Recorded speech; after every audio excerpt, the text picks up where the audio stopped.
안녕하십니까? 3월 14일 토요일 아침입니다. 오늘 또 하나님의 풍성한 은혜 속에 시작하고 또 말씀 붙들고 시작하는 귀한 하루가 복되고 또 내일 거룩한 주일을 잘 준비하는 우리 귀한 날 되시기를 주의 이름으로 축복합니다. 오늘은 마태복음 13장 53절에서 58절까지의 말씀을 통해서 은혜의 걸림돌이라고 하는 주제로 함께 은혜를 나누도록 하겠습니다. 먼저 성경을 읽습니다. 예수께서 이 모든 비유를 마치신 후에 그곳을 떠나서 고향으로 돌아가사 그들의 회당에서 가르치시니 그들이 놀라 이르되 이 사람의 지혜와 이런 능력이 어디서 났느냐? 이는 그 목수의 아들이 아니냐? 그 어머니는 마리아, 그 형제들은 야고보, 요셉, 시몬, 유다라 하지 않느냐? 그 누이들은 다 우리와 함께 있지 아니하냐? 그런즉 이 사람의 이 모든 것이 어디서 났느냐 하고 예수를 배척한지라. 예수께서 그들에게 말씀하시되 선지자가 자기 고향과 자기 집 외에서는 존경을 받지 않음이 없느니라 하시고 그들이 믿지 않음으로 말미암아 거기서 많은 능력을 행하지 아니하시니라.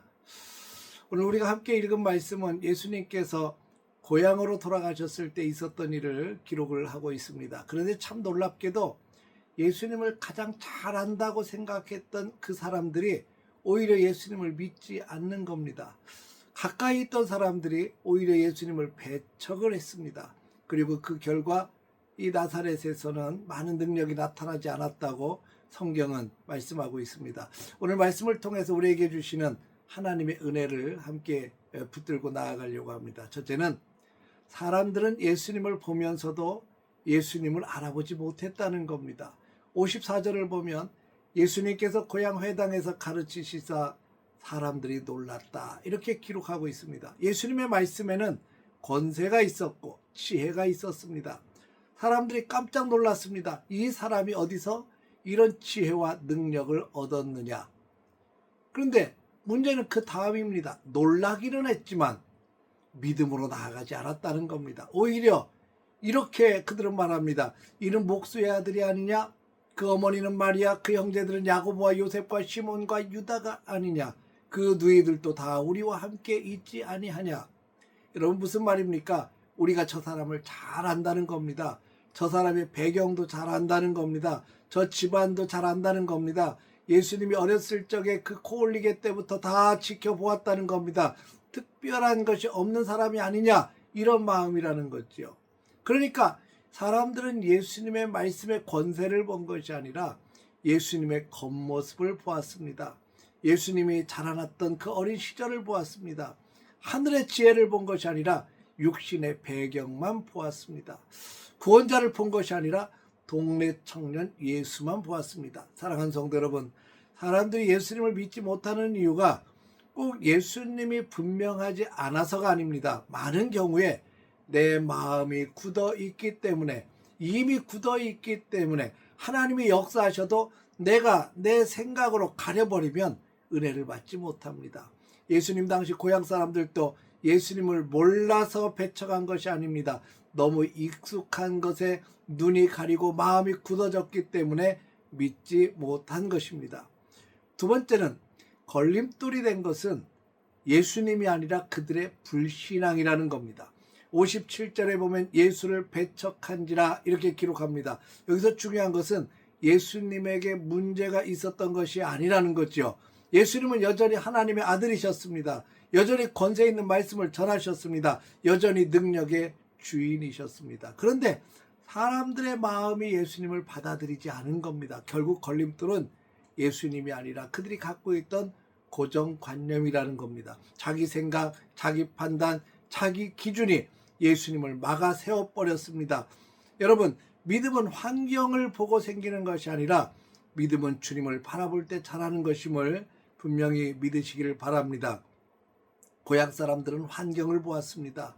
예수님의 가정, 예수님의 직업, 성장 배경을 보았습니다. 그러나 믿음의 사람들은 배경보다 주님을 바라봅니다. 보이는 것보다 하나님의 하실 일을 바라봅니다. 기도하고 나면 다시 일어설 힘이 생기는 이유가 무엇입니까? 내 사정이 바뀌고 내 환경이 바뀌어서가 아닙니다. 내 시선이 예수님을 발견하고 예수님께로 바뀌기 때문에 힘이 생기는 거 아니겠습니까? 오늘 이 새벽의 말씀을 보면서 우리의 시선이 하나님께로 향할 수 있기를 바랍니다. 사람을 보지 말고 주님을 보시기를 바랍니다. 상황을 보지 말고 주님의 능력을 보시기를 바랍니다. 내 계산을 내려놓고 하나님의 가능성을 보시기를 바랍니다. 세 번째, 믿음이 없으면 기적도 멈춘다는 것입니다. 오늘 말씀의 가장 아픈 구절이 58절입니다. 그들이 믿지 않음으로 말미암아 거기서 많은 능력을 행하지 아니하시니라. 주님의 능력이 부족해서가 아닙니다. 주님은 믿음이라는 통로를 통해서 일하시기를 기뻐하시는데 고향 사람들이 그분을 다 꽉 닫아버린 것입니다. 예수님은 언제나 어제나 오늘이나 앞으로도 동일하신 전능자이시지만 우리가 믿음으로 반응하지 않는다면 그 능력은 우리의 삶에서 나타나지 않을 것입니다. 나사렛 사람들은 예수님을 목수의 아들로만 대우했기 때문에 목수의 아들 수준에 밖에는 도움받지 못했습니다. 하나님은 지금도 믿음의 사람들에게 역사하십니다. 믿음은 하나님의 역사를 끌어오는 통로인 줄로 믿습니다. 여러분, 주님은 지금도 살아계시고 지금도 말씀하시고 지금도 일하심을 믿습니다. 오늘 또 회복시키실 수 있고 가정을 회복시키실 수 있고 오늘 또 병든 마음을 고치실 수 있습니다.